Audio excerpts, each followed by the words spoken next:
Bom, o texto que a gente vai ler hoje foge um pouco do tema das noites. A gente vai lá para o livro de Eclesiastes. Então, abra sua Bíblia no livro de Eclesiastes.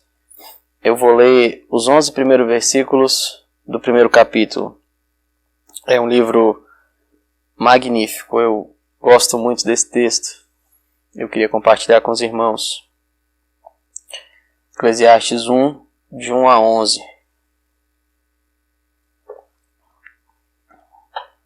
Prestem bastante atenção na palavra de Deus. Palavra do pregador, filho de Davi, rei de Jerusalém. Vaidade de vaidades, diz o pregador, vaidade de vaidades, tudo é vaidade. Que proveito alguém tem de todo o seu trabalho, com que se afadiga debaixo do sol? Geração vai, geração vem, mas a terra permanece para sempre. O sol se levanta, o sol se põe, e volta ao seu lugar onde nasce de novo. O vento vai para o sul, faz seu giro para o norte, dá voltas e mais voltas, e retorna aos seus circuitos. Todos os rios correm para o mar, e o mar não se enche, e os rios para onde correm os rios, para lá eles voltam a correr. Todas as coisas são canseiras tais, que ninguém as pode exprimir. Os olhos não se fartam de ver, nem os ouvidos se enchem de ouvir. O que foi é o que há de ser. E o que se fez, isso se tornará a fazer. Não há nada novo debaixo do sol. Será que existe alguma coisa em que se possa dizer, veja, isso é novo? Não. Já existiu em tempos passados, muito antes de nós. Já não há lembrança das coisas que se foram, e das coisas que ainda virão, também não haverá memória entre os que hão de vir depois delas. Amém. Vamos orar mais uma vez? Deus, o Senhor é bom e traz para nós uma palavra de tanta reflexão escrita no livro de Eclesiastes. Tem misericórdia de nós para que hoje possamos olhar para os nossos corações e sermos impactados pela sua palavra, para a honra e glória do seu nome. Amém. 42. Essa é uma resposta importante.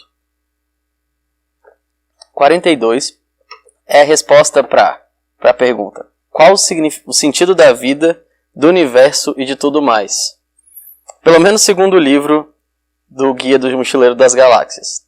Bom, nesse livro, uma civilização antiga, muito antiga e muito tecnológica, se vê diante dessa pergunta e sofre, por isso constrói um computador capaz de calcular qualquer coisa.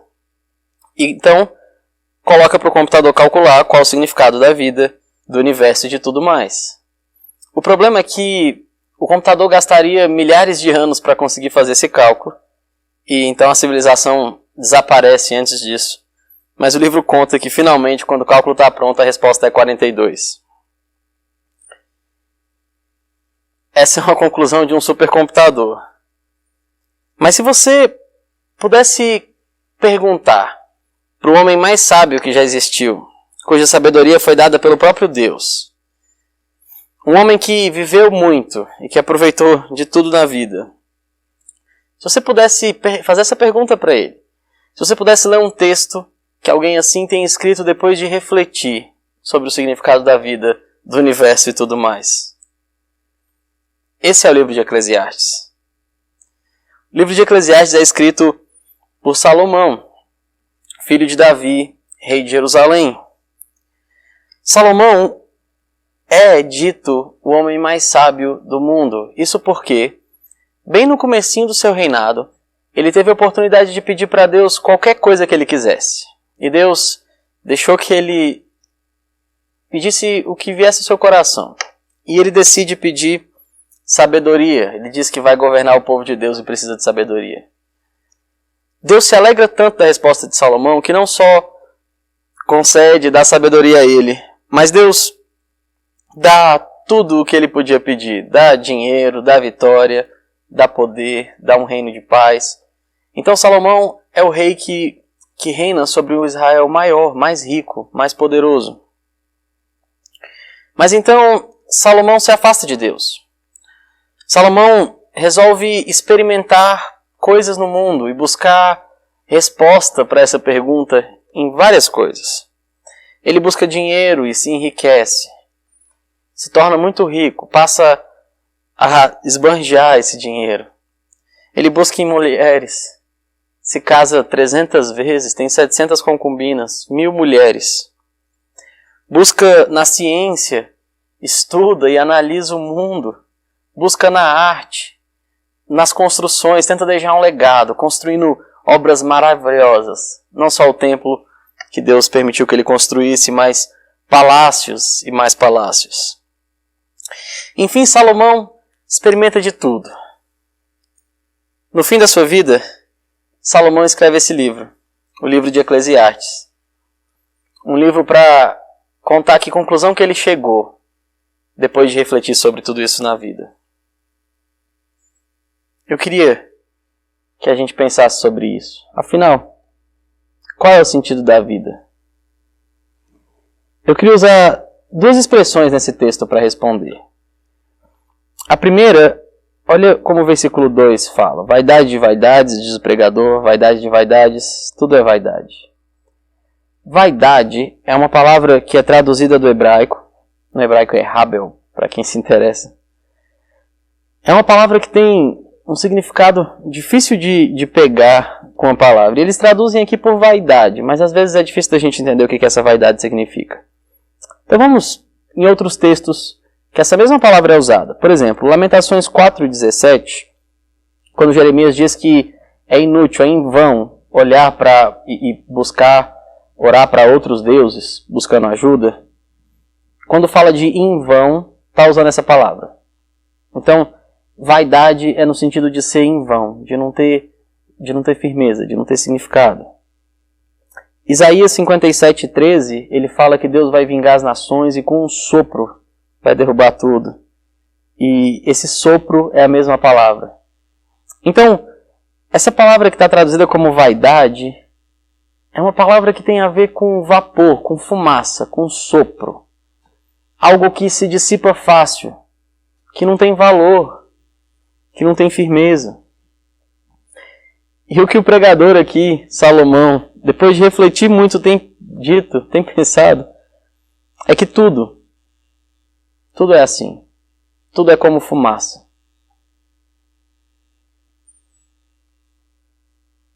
Nada tem sentido na vida. Vamos ver como ele fala disso nesses poucos versículos que a gente leu. Ele começa falando de trabalho. Ele fala: que proveito alguém tem de todo o seu trabalho, com que se afadiga debaixo do sol? E eu te pergunto, para que você trabalha? Você trabalha para pagar as contas? Para no mês seguinte ter outras contas? E pagar as outras contas? Bastava ter uma máquina que fizesse isso, né?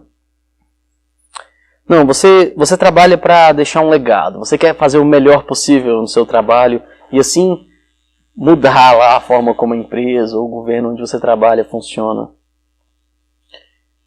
Mas que valor tem isso? Vocês que já se aposentaram, que dedicaram muito à vida, trabalharam muito, fizeram e deram o seu melhor. Afinal, que valor que tem? Você se aposenta e outro melhor assume seu lugar lá e tudo continua caminhando. Não, mas você trabalha para ter dinheiro, para você ter bastante dinheiro. E me diz para quê? O que você pode fazer com todo esse dinheiro? Você pode nem sair de casa com medo de um vírus. Mas você pensa, não, mas eu vou juntar. No final da minha vida eu vou ter conquistado muita coisa. E para quê? Você morre e não leva nada com você.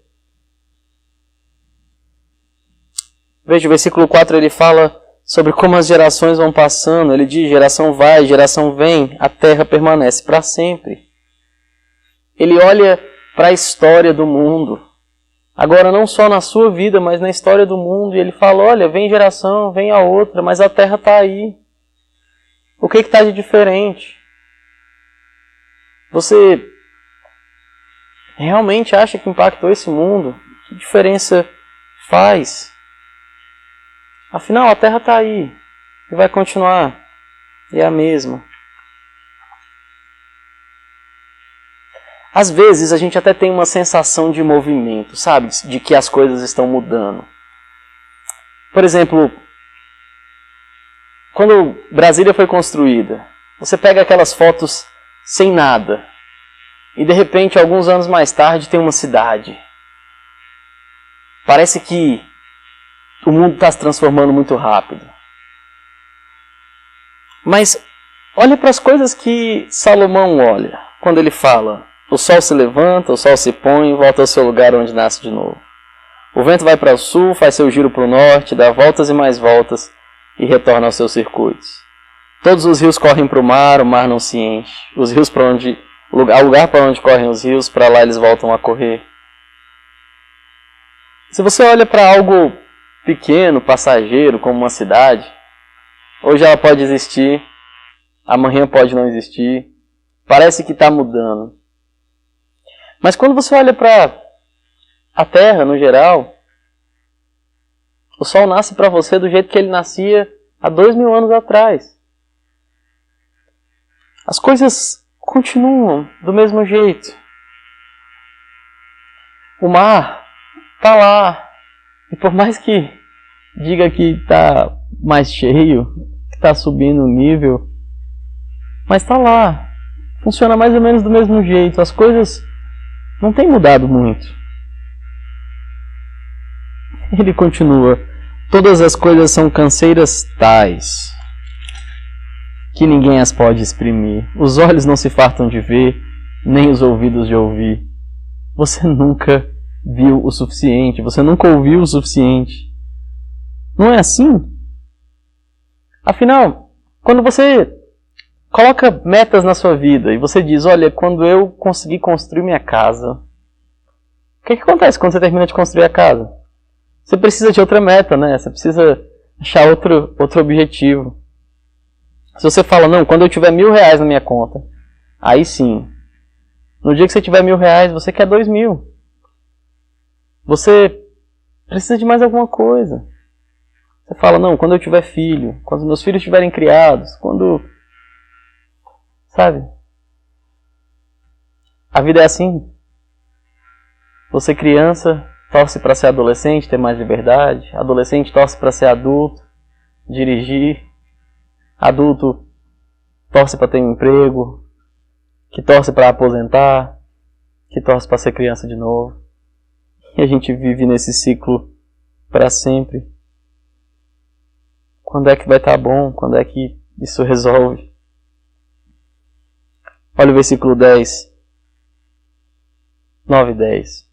O que foi é o que há de ser, e o que se fez, isso se tornará a fazer. Não há nada de novo debaixo do sol. Será que existe alguma coisa que se possa dizer: veja, isso é novo? Não, já existiu em tempos passados, muito antes de nós. Sabe essa epidemia, que é tão nova pra gente?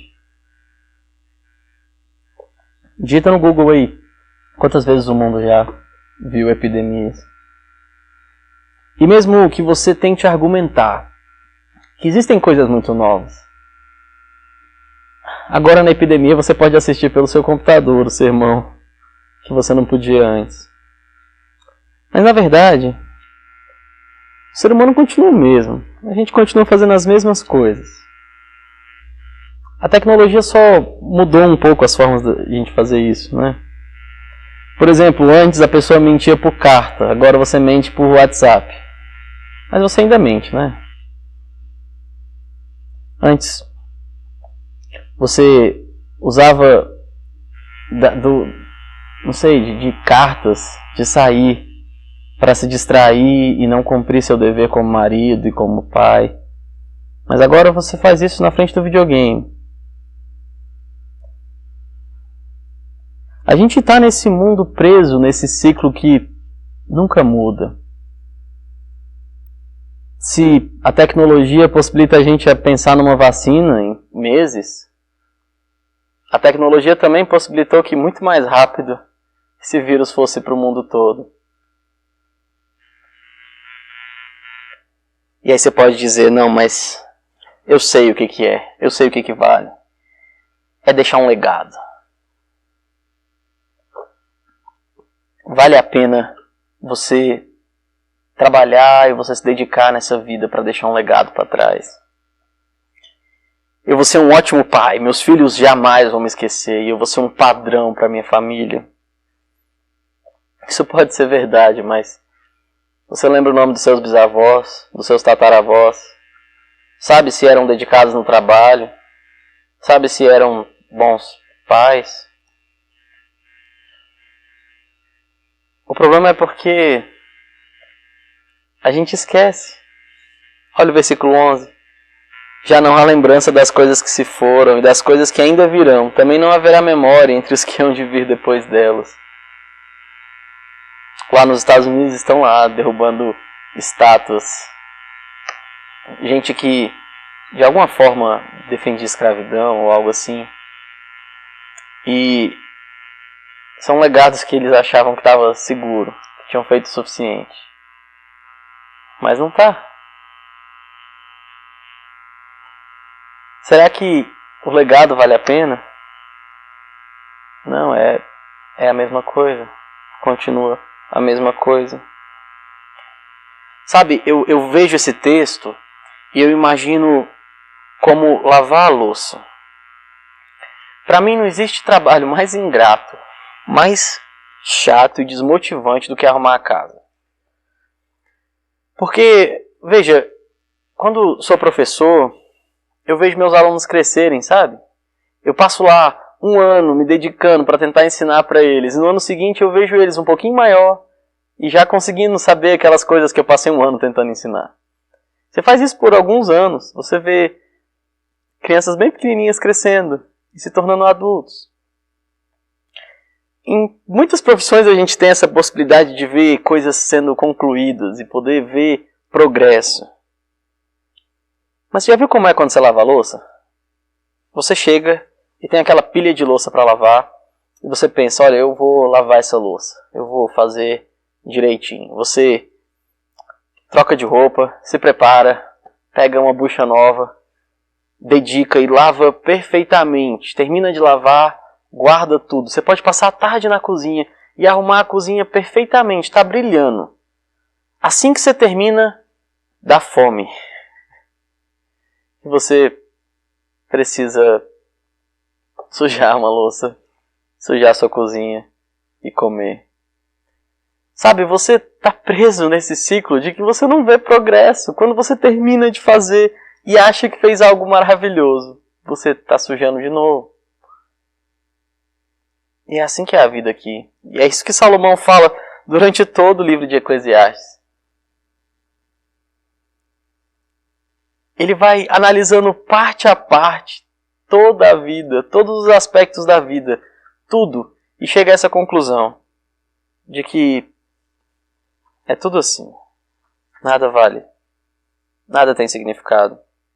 Tudo é fumaça. Tudo é vapor. Dissipa fácil. Não tem firmeza. Olha, Salomão teve chance de investigar tudo. Você acha que são vários relacionamentos que resolvem? Salomão tinha 1000 mulheres. Você acha que é dinheiro que vai resolver? Mas ele era muito rico. Poder, ele foi rei poderoso. Sabedoria, a ele foi concedida sabedoria por Deus mais do que a todo mundo. Mas ele trata de muitos outros temas, de alegria, de vinho. Ele diz que se entregou a todas essas coisas na expectativa de sentir alguma coisa, de ver sentido na vida. Eclesiastes é o livro que você termina de ler chorando, com a certeza de que a vida não tem sentido. A primeira palavra que eu queria falar com vocês era essa, de vaidade, de fumaça. Isso é a sua vida. Se você olha para o seu coração e seja honesto, nada tem sentido. Mas então, podemos nos sentar, esperar a vida acabar? É tão desmotivante assim essa mensagem? A segunda expressão que eu queria chamar a atenção. Ele fala várias vezes durante o livro. Ele fala a primeira vez nesse texto que a gente leu no versículo 3. Ele fala: que proveito alguém tem de todo o seu trabalho com que se afadiga debaixo do sol. Ele fala de novo no versículo 9: não há nada de novo debaixo do sol. A chave para Salomão, para entender tudo isso, é que sim, abaixo do sol não tem expectativa nenhuma. Mas existe esperança acima do sol. Acima do sol existe alguém. Existe um Deus maravilhoso. Lá tem esperança. Sabe a história que tem sido sempre a mesma, repetida, repetida, repetida? A história que nunca tem nada novo. Há 2000 anos atrás viu algo maravilhosamente novo acontecer. O próprio Deus, o Filho, se fez carne, se tornou um de nós, habitou entre nós. Esse próprio Deus, feito carne, foi sacrificado para trazer vida. Fomos então adotados a essa família bendita de Deus e hoje somos parte de uma igreja, do corpo desse Cristo. Isso foi o que aconteceu de novo na história. Essa é a novidade que a gente tem, são as boas novas que a gente tem para contar. Mas e as outras coisas? Veja como ele lida com o trabalho. Eu vou ler Eclesiastes 2 versículos, 24 e o 25. Não há nada melhor do que para o ser humano do que comer, beber e fazer com que sua alma desfrute o que conseguiu do seu trabalho. No entanto, vi também que isso vem da mão de Deus, pois separado deste, quem pode comer ou quem pode se alegrar? Sabe qual é a chave para o seu trabalho fazer sentido? É você fazer sabendo que você trabalha para Deus e por causa de Deus. Porque dele, por ele são todas as coisas. No Senhor o seu trabalho não é vão. Não é vapor. Não é fumaça.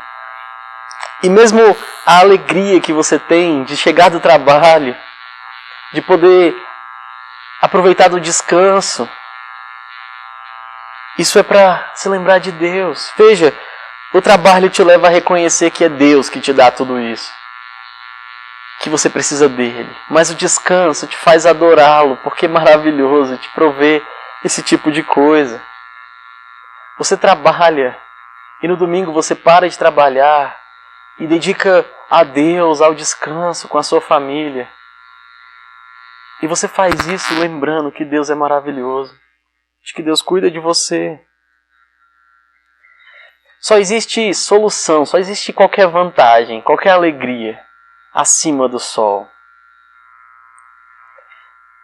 Se tudo é canseira e não há proveito nenhum, acima do sol tem a solução, tem a saída. Eu queria trazer 3 aplicações disso tudo que a gente falou. Primeiro, para você que acha que tem outro jeito melhor de viver a vida, de que ser cristão, ou de que se comprometer de fato com o cristianismo, não vale a pena. Você que pensa que tudo bem, é bom orar, é bom ler a Bíblia, ir para a igreja, mas que se comprometer com uma vida de santidade, abrir mão de todos os outros prazeres que você pode ter, é ir longe demais. Salomão viveu tudo isso. Ele decidiu experimentar tudo isso. E ele faz isso. Ele tenta de todos os jeitos. E ele só chega a essa conclusão de que sem Deus não tem como ter alegria. Se você acha que é o dinheiro que vai te trazer alegria, ou que é algum outro prazer com mulher, com relacionamento, com qualquer coisa. Salomão tentou tudo isso. A gente está ouvindo de alguém que, ao passar por tudo isso, percebeu que de fato, com Jesus Cristo é a única saída. E a atenção de ler o livro de Eclesiastes é para que você não tenha que passar por isso, para perceber o que Deus tem dito. Em segundo lugar, eu queria falar sobre ídolos. Olha como Salomão fala disso em Eclesiastes 5:10. Quem ama o dinheiro jamais se fartará de dinheiro. Quem ama a abundância nunca ficará satisfeito com o que ganha. Também isso é vaidade. Ídolos existem entre nós de forma abundante. Calvino falava do nosso coração como fábrica de ídolos, e a ideia é que a gente encontra muitas coisas para a gente depositar nossa confiança e nosso amor, e a gente sempre tira de Deus onde deveria estar.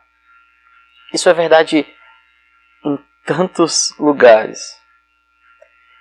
Às vezes, você está tão aficionado pelo dinheiro que tem, ou pela casa que tem, ou pela sua boa família.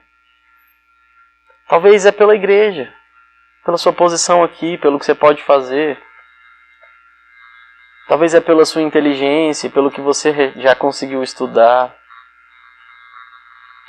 Como então saber se isso é um ídolo? Veja, a gente está falando de coisas boas, de coisas que você deve buscar. E como é que você sabe quando isso se torna um ídolo? Tim Keller, pastor lá em Nova York, ele tem uma forma de lidar com isso. Ele diz que tem um teste. Quando você se imagina sem essa coisa, então, quando você se imagina sem a sua família, você deve ficar triste, porque é algo bom que Deus te deu. Mas se você fica desesperado e acha que a vida acabou, é porque é um ídolo. Quando você se imagina sem o seu emprego, você tem que ficar triste, porque Deus te deu como meio de prover para sua família e é algo bom dele. Mas se você fica desesperado achando que já era, a vida acabou, então é um ídolo. O que Salomão está nos advertindo no livro de Eclesiastes é que, como nada aqui, tudo é vapor, tudo se desfaz tão fácil. A gente não pode firmar nossa confiança e nosso amor nessas coisas. Eu tenho que pedir que você analise o seu coração. Ore ao Senhor. Tente pensar como seria a sua vida sem essas coisas.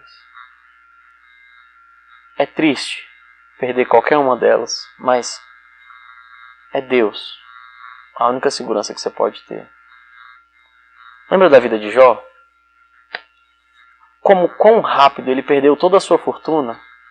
No mesmo dia, Jó, um homem muito rico, dono de muito gado, de muita ovelha, pai de vários filhos que fazem festa toda semana, naquela casa animada, naquela vida boa. De repente um dia vem um servo e fala para ele, olha, vieram uns bandidos e roubaram todos os seus bois. Vem outro e fala, olha, você perdeu todas as suas ovelhas. Vem outro e fala, olha, caiu o telhado em cima dos seus filhos enquanto faziam uma festa, então todos eles morreram. Ele perde todo o dinheiro e toda a família num só dia. Essas coisas não trazem segurança. Que segurança você tem? Tudo pode acabar tão fácil. O que Salomão fala é que só acima do sol existe alguém que merece nossa confiança. A gente só pode amar e só pode confiar em Jesus Cristo para todas essas coisas. Por fim, esse texto nos ajuda a reorganizar a nossa vida, a repensar como a gente faz e o porquê a gente faz as coisas. Por que você trabalha? Você precisa trabalhar para glorificar a Deus, você precisa dar o seu melhor lá. Isso te impede de ser um mau funcionário. Mas mais do que isso, por que você trabalha? Porque você trabalha demais e se dedica tanto achando que lá é onde você vai ter segurança. E para isso você abre mão da sua família. Você abre mão de se levar como pai, como marido, para ser melhor no trabalho. Se tudo tem que estar diante de Deus, é só diante de Jesus Cristo que a gente que faz sentido essas coisas. Então você precisa conseguir trabalhar, mas precisa conseguir focar na sua família. Mas para que ter uma família? Para que ter filhos? Se de fato o que importa é o Evangelho de Jesus, então Você deveria passar mais tempo pensando em como oferecer esse evangelho do que como oferecer boas escolas e boas oportunidades para eles. Para que ter saúde? Se você tem saúde, graças a Deus por isso, mas para que essa saúde? Se você não usa glorificando a Deus, alegre porque é Deus quem te dá, e porque você pode servir os outros com isso. De onde vêm todas essas coisas? Todas as coisas vêm de Deus. Eu queria orar para que nós olhássemos para nós mesmos e, ao nos depararmos com essa vida sem sentido, buscássemos sentido em Jesus. E aí, todo o resto fosse reorganizado e reorientado. A gente conseguisse abrir mão dos nossos ídolos, de tudo o que a gente acha que é importante. E lembrar que quem é importante é Deus. De que as outras coisas são boas, mas são presentes de Deus. E que pode ser tomado de você. Para você que achava que vir aqui à igreja era o melhor momento do seu dia, sabe? E que isso não podia ser tomado, porque Deus não faria isso com você. Você está em casa agora. Porque Deus garante que tudo coopera para o seu bem. E se qualquer uma dessas coisas, em algum momento, se torna um motivo para você se afastar de Deus, eu oro para que Deus tome de você e te dê mais dele, para que você possa estar perto dele, que é o que mais importa. Vamos orar? Deus, o Senhor é maravilhoso. A gente olha para essa vida sem sentido, para esse lugar aqui na terra, e sendo honesto, a gente não encontra razão de ser de nada. Por que fazemos o que fazemos? Por que vivemos como vivemos? Para onde iremos? Se só Tu tens as palavras de vida eterna. Tem misericórdia de nós, Deus. Porque por tantas vezes confiamos em vapor, em fumaça, em nada, em vão, na tentativa de buscar algum sentido, quando devemos olhar para o Senhor. Deus, o Senhor que veio e mudou a história. O Senhor que veio de cima do sol e trouxe algo novo, um evangelho, boas notícias, para que nós fôssemos transformados e vivêssemos reorganizando a nossa vida, abrindo mão dos nossos ídolos e amando ao Senhor. Tem misericórdia de nós, Deus, e nos ajude a tudo isso. Em nome de Jesus. Amém. Amém, meu irmão. Que você aproveite o restinho do seu domingo. Dedique tempo para cantar ao Senhor, para louvá-lo. Dedique tempo para orar com a sua família e pela sua família. Lembre de tantos pedidos de oração que temos. Que você não abra mão de ser parte da igreja e de atuar na igreja, mesmo não podendo estar aqui. Que você se importe com seus irmãos, que você dedique tempo a orar por eles, a ligar para eles, a encontrar maneiras criativas de servi-los, mesmo nesse momento. Use seus dons, não perca eles. Não deixe de aproveitar tudo que Deus te deu para cumprir a vontade dele. Só assim a vida tem sentido. Amém? Vamos penetrar a bênção. É um aviso. Amém. Deus, muito obrigado pelo dia hoje. Muito obrigado pelo domingo. Obrigado porque é um dia de parar e de refletir, de orar ao Senhor e de passar com nossa família. E nesses tempos que temos muito tempo em casa, às vezes a gente não faz isso. Então, muito obrigado pelo domingo. Que a graça do Senhor Jesus, que o amor de Deus, as consolações do Espírito Santo estejam sobre nós, sobre nossa família, sobre toda a igreja de Cristo espalhada pela terra, hoje, para todo sempre. Amém e amém.